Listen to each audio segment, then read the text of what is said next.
See, this Pharisee, Simon saw not a woman, but he saw a problem. Why, Jesus? You're a prophet.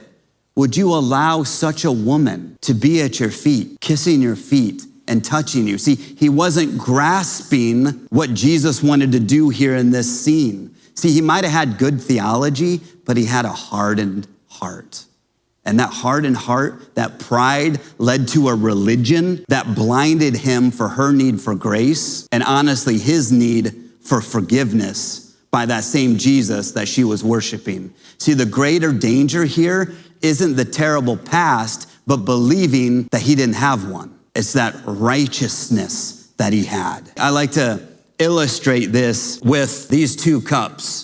There's this one that's pretty dirty, right? And then we have this one, which doesn't seem too bad, right? But both of them seem undrinkable. They both have floaties in them. They both have things that would be unpleasant to drink. But what do we see? We see that one is dirtier than the other. So this guy might think he's better than this guy because he's not as dirty. And what Jesus wants to do in this scene is he wants to clarify that we all need to approach Jesus in the same posture of worship, whether we are this dirty or just a little bit of this dirty. But sometimes, like the Pharisee, we can think, well, our sin isn't as big as this. We're not as dirty.